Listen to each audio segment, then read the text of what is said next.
Ready? 10 seconds to go. 5. Start. Sir, the President's address has been discussed in this August House for 3 full days. I understand that 37 speeches have already been delivered. The debate has touched upon various aspects of the problems affecting our country. I have followed it with close interest and care. The President's address gives a picture of the country as a whole. It is intended to place before the House the full program for the future, the methods that we propose to adopt, the program for progress that has been chalked out, and the achievements that have so far been recorded. A picture like that has to be viewed from a correct angle. It is necessary that a sense of perspective and proportion should be maintained. If one does not try to take a balanced view of things or looks at the picture from an acute angle, then the judgment must be distorted.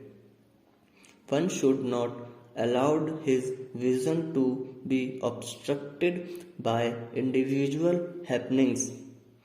The House has taken a favorable view of the address and it has commended itself to the approval and support of the good sense and wisdom of the House.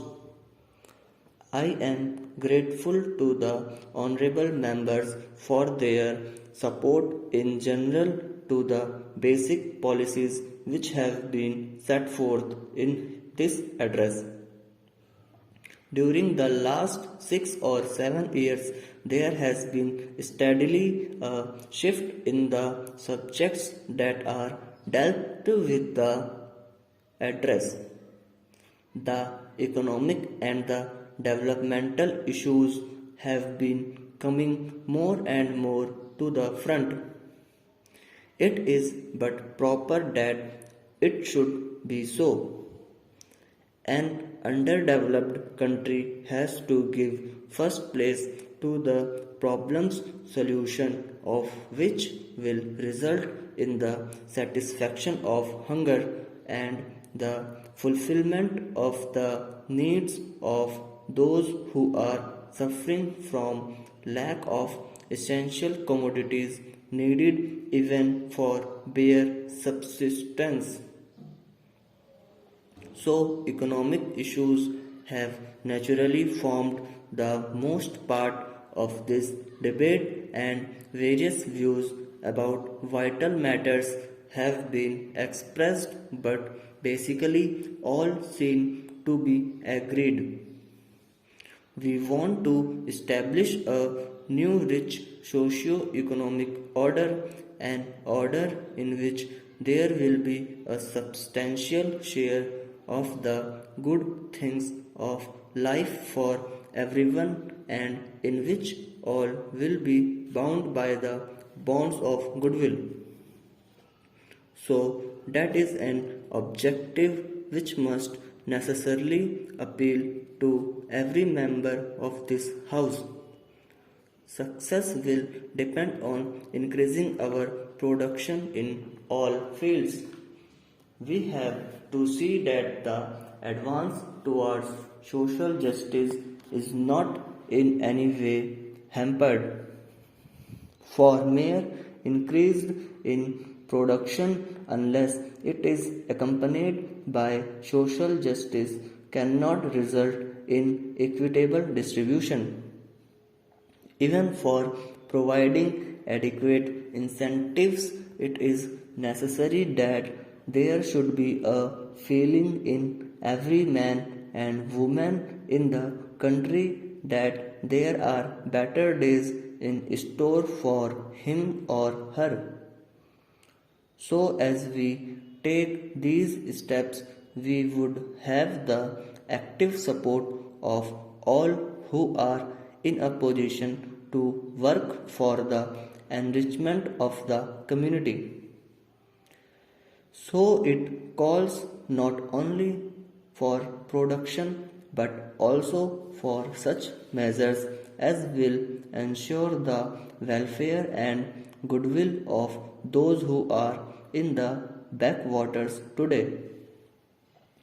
Even for the proper use of production, it is necessary that there should be a measure of advance among the mass of the people, otherwise, the goods produced will not be consumed and there will be no purchasers for them, and so production will shrink. It has been so in certain cases. When production is to be coupled with justice, and we have big schemes and very ambitious projects to bring this about, there may be occasional jerks and jolts. We must not, on that account, get depressed. Institutional changes have to be made and other social steps have to be taken. So, we should not get perplexed or confused by such contingencies. In our onward march, there may be occasions when we may feel that everything is not smooth and that there are hurdles on the way. There are bound to be such hurdles. We have to go forward with faith, determination, and courage, and unless we make up our mind to follow resolutely the course that we have laid down, we shall not be able to achieve what we all desire. I hope there is no difference of opinion about the goal. Our goal is the achievement of a socialist democratic society. The country's goal, as it is even now laid down, is a socialist cooperative commonwealth. While working for economic advancement, we have to preserve the human values for which we have always stood. We have to see that the fundamentals of democracy are not impaired.